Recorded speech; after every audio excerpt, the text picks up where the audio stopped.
Hi everyone, welcome back to Action Classes. This is Saksham and today we are covering class ninth ka history ka chapter number first, the French Revolution. So as your class 9 will going to start in this April. So I'm making this course a bit quick or a bit what we call early because ताकि हर student जो है उसके पास time हो और वो अच्छे से detail explanation देख सके. तो the French revolution, let's get started. तो फ्रेंच रेवोल्यूशन में एक बहुत ज्यादा ओल्ड रेजीम चल रहा था. Old regime in the sense कि एक ऐसा सिस्टम था जैसे इंडिया में कास्ट सिस्टम होता है ना, ऐसा ही सेम सिस्टम था. कहाँ? फ्रेंच में ऐसा सेम सिस्टम चल रहा था ओल्ड रेजीम के नाम से, यानी एक एशियंट रेजीम, एक एंशियंट कल्चर जो कि कहाँ था? फ्रेंच में था. और ये क्या था? ये एक सामाजिक और राजनीतिक तंत्र था, एक ऐसा सोशो और पॉलिटिकल सिस्टम था जो कि यूरोप में था 18th सेंचुरी में. और इसको कंट्रीज ने क्या बोला? एब्सोल्यूटिज्म बोला. इसको एब्सोल्यूटिज्म से रूल की जाती थी, यानी एक किंग होता था जिसके पास डेस्पोटिक एब्सोल्यूट पावर्स होती थी, and then he used to control over the armies, he used to have control over the people. तो उसमें यही बता रखा है. और इस सिस्टम में हमारे तीन सेक्शंस में डिवाइड हो जाती थी society, the first class, second state और the third state. First state, second state, third state. We will going to study this in the next slide. So first state, second state and third state. जो France था, यानी जिसके ऊपर पूरा chapter है, वो तीन स्टेट्स में डिवाइडेड था. फर्स्ट था फर्स्ट स्टेट.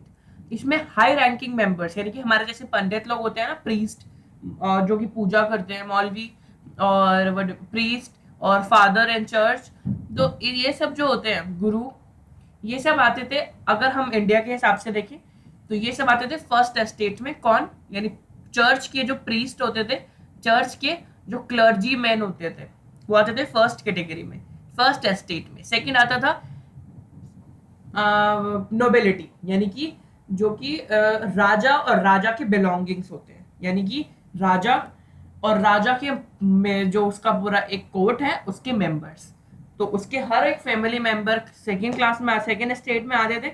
और वो बहुत ज्यादा प्रिविलेज सेक्शन था, यानी privilege in the sense they have rights, they have they cannot, they don't have to pay taxes. तो उन्हें टैक्स नहीं देना होता था और फर्स्ट स्टेट को भी टैक्स नहीं देना होता था. And let's get to the third state. Third state में आते थे हर वो लोग जो कि अनप्रिविलेज्ड है, यानी कि pageants, merchants, lawyer, teacher, and every profession that is not related to first and second state. So this was going to be the structure of your French during 18th century.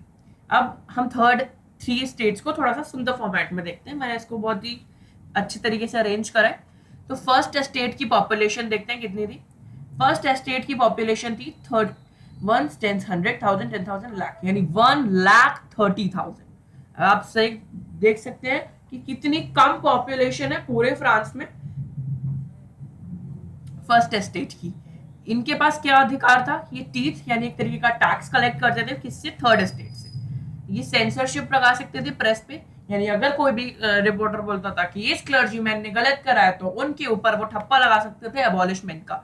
और obviously वो पंडित है, कुछ भी, pandit in the sense priest है, clergy है, divine है, वो कुछ भी बोल सकते हैं. और everyone have to believe, because no one knows the what is real written in the book of in the holy book. Or then you will going to study in 11th class the idea of humanism that totally revolutionized the system.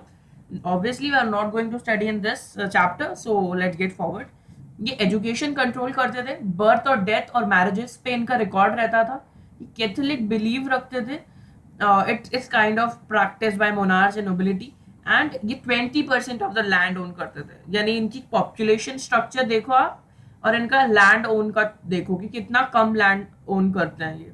Clear? Next, exemptions, यानी कि इनको क्या नहीं करना होता था. तो ना टैक्स देते थे और ना ही ये सिविल लॉ मानते थे. सिविल लॉ यानी कि जो पीपल के लिए लॉ है. Civil means for citizens. तो जो सिटीजन्स के लिए लॉ है, they are not going to what we call, they are not going to follow them. उनके पास बर्डन क्या देते? Moral obligation, support the monarchy and old regime, यानी कि ये ओल्ड रेजिम, यानी जो पुराना ही वो स्ट्रक्चर चल रहा था, सामंतवादी व्यवस्था, उसके पूरी तरीके से खिलाफ थे। सेकेंड स्टेट की बात करते हैं तो इनकी पॉपुलेशन तो फर्स्ट स्टेट से बिका 1,10,000। अब ये भी टैक्स लेते थे, इनके पास मोनोपोली थी मिलिट्री की और स्टेट की, और इनके पास भी 20% ऑफ द लैंड था।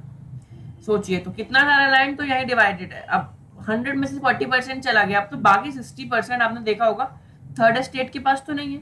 तो क्वेश्चन इज दिस, 60% लैंड जो था वो बाकी टेरिटरीज ने अपना लिया था। आगे चलते हैं, ये कोई टैक्स नहीं देते थे और ये भी ओल्ड रजीम को सपोर्ट करते थे। देन थर्ड स्टेट की बात करते हैं। थर्ड स्टेट की पॉपुलेशन देखो आप कितनी ज्यादा है, इतनी ज्यादा पॉपुलेशन है और लैंड कितना है इनके पास, 0%। ये उनके लैंड पे काम करते हैं। हर इंसान जो कि ऊपर कैटेगरीज में फॉल नहीं करता उनके पास देखो थर्ड स्टेट में आता है। इनके पास ना तो कोई राइट है ना तो कोई एग्जेम्पशन है, इनको सब करना है। और बर्डन देखो इनके पास कितना है, सारे टैक्स भरते थे, चाहे वो टीथ हो या टाइल। वो हर रोड वर्क करते थे, पोल टैक्स करते थे, इनकम टैक्स करते थे, सॉल्ट टैक्स, लैंड टैक्स, हर चीज का टैक्स इनको देना होता था। आगे बात करते हैं, ये देखिए ये कार्टून क्या है, ये we will discuss it later. Let's move forward. What did the king did. अब हमने देखा इतने सारे लोगों ने ये सब, मतलब कि इतना सब गलत चल रहा है देश में, किंग ने क्या करा कि king appointed the intendant the petty trends who govern France 30 districts. King ने एक पोस्ट अपॉइंट करी जो कि फ्रांस की 30 डिस्ट्रिक्ट को कंट्रोल करती थी। इसने एक ऐसा इंसान का अपॉइंटेड द पीपल, यानी इसने कुछ लोग अपॉइंट करे जो कि टैक्स लेते थे और जो लॉ उसने बनाया है उसको एग्जीक्यूट करते थे। और इनका जो किंग था उसके पास पूरा हक था जज को भी अपॉइंट करने का। ये मिलिट्री कंट्रोल करते थे। All and all we can say that they were the monopoly, they were having the monopoly, they were having the absolute power. अब देखिए इकोनॉमिक कंडीशंस देखते हैं, और today we are going to do just like enough, इतना ही करेंगे आज हम। Then we will move forward with a revolutionary idea. अब हम इतना ही समझेंगे कि अब क्या करा, मतलब कि क्रांति से पहले क्या हुआ था। तो क्रांति से पहले की जैसे मूवी होती है ना, मूवी में हम दिखाते हैं कि पहले ये हुआ फिर अक्षय कुमार आया, अक्षय कुमार ने ऐसा क्यों करा क्योंकि पहले ऐसे हुआ था। तो वही देखेंगे।